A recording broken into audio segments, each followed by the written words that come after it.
Welcome back, Principles of Accounting 2 students. Today we're going to work on 3 types of problems in Chapter 25 of your textbook.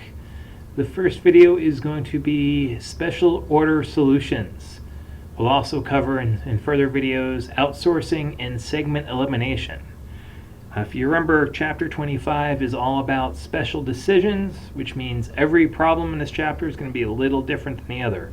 So what you have to do on all of these problems is decide what information is relevant to your decision, what is not relevant to the decision, and discard everything that's not relevant. So what do we have going on here? We have a typical problem here. You got Joe's Guitar Company.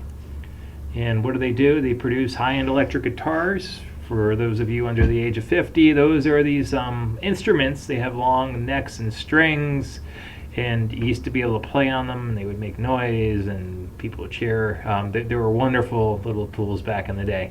So this company produces high-end electric guitars, and they've been operating for less than a year. Why is that important? Well, you could probably stipulate that if they're in business for less than a year, they're a little bit, they want to get their name out, and they're really hoping to do some advertising. And we have this person who I guess is somewhat famous. Is she famous? I think so. I think people know who she is. Taylor Swift. And so she comes up to Joe with a special order. And so she says, hey, I'd like to purchase 50 of your guitars, but I want to offer a very discount price. And why wouldn't she? She's Taylor Swift. I should just give it to her, right? So she wants to offer me 200 guitars. Now, I can't afford to just give guitars away. So the question is, can I afford to give her or sell her 50 guitars for $200? Well, it says my production costs are $400. So if you didn't know what you were doing, you'd say, I can't afford to sell you 50 guitars for $200, even though my name would get out there, millions of people would see it, because my production costs are $400. Sorry, no deal. And if you do that, you're wrong. You're wrong in business. You'd be wrong on the test, very wrong. So what do we have to do? We have to figure out of these production costs, which are $400, and so here we have a breakdown of production costs, and I'll have to do a mini analysis, it looks like, as well. So here it is, $400 is, let's say I've got some direct materials, some direct labor, some variable overhead, some fixed overhead. And I got to figure out what costs are relevant. And it's going to take me a little longer to spell this than I wanted to. So relevant costs have 2 features, right? They have to change. That's your Greek symbol for delta, which is change. Which means, by change, what we mean is if we make the decision, do these costs change? If we don't make the decision, do these costs stay the same? If the costs change based on the decision, they're relevant. If they stay the same, no matter what I make the decision, then they're not relevant to this decision. And they have to be future costs. Hey, I can go over here, cool. Right, which means they have had to already happen in the past. All right, get rid of this. So the key to all of these problems is determining whether what costs are relevant, what costs are not. So down here, they're going to give you a little bit more information. They're going to say, Joe currently produces 120 guitars per year. Okay, that's nice to know. And I have a capacity to produce 180 guitars per year. That implies I have some excess capacity, and that's a big deal with these decisions. Why would I sell something for a discount if I was producing at capacity? There's no reason to do that. I can't produce more. It can't help me in any way. But here it looks like I have some slack. So, might be some downtime. Maybe I can give some, pay somebody a couple extra hours a week to produce these things, cover their costs. Lots of reasons to do this. Maybe I keep my employee a little bit longer because they're working 25 hours a week instead of 20. So then the first question is, can Joe accept that special order? Is it possible for me to even have the capacity to accept an order of 50? And the second question would be, should I accept it? In other words, what is my total profit or loss if he accepts the order? All right, so the first question would be, do we have the capacity?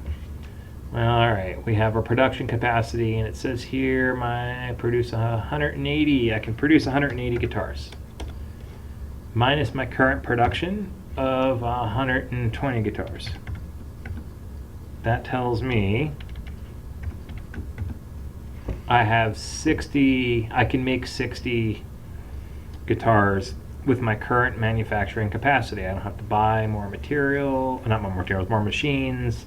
I can still produce 60. My order size is 50, which means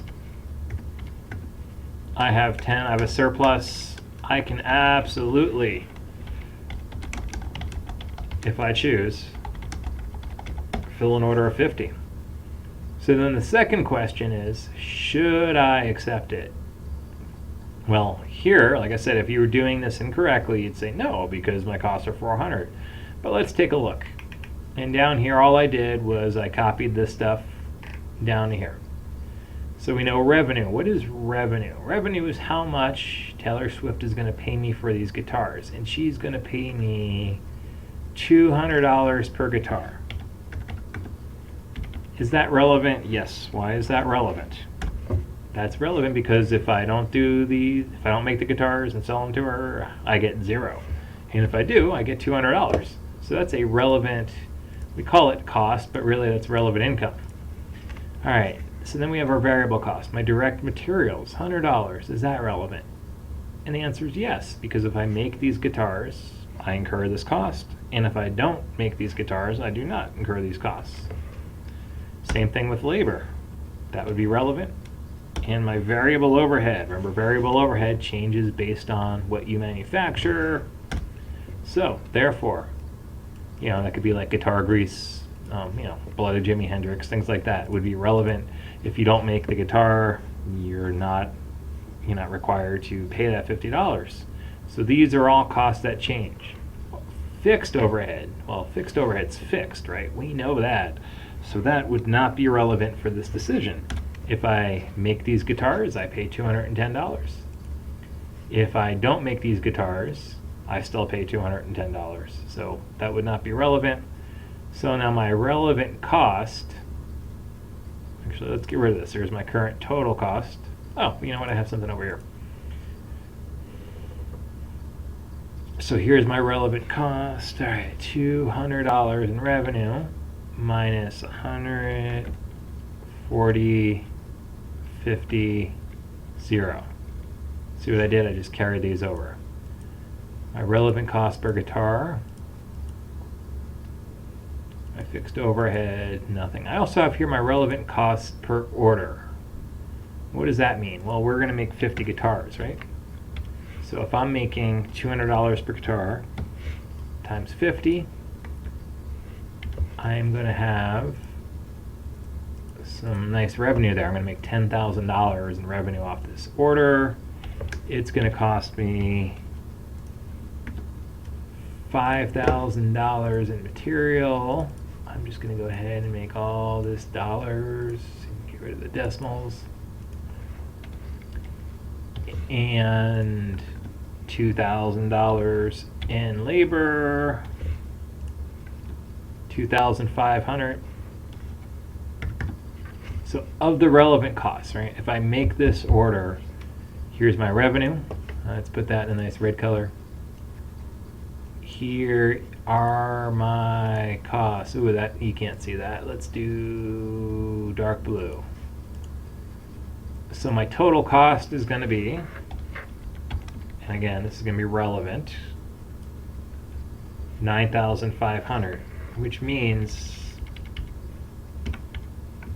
I make $500 if I sell Taylor Swift my guitars for half of my manufacturing cost. And that's nice because that $500 can, it can work on the fixed overhead, or I can spend it. So lots of good reasons to do this. So the answer is yes, you should fill the special order.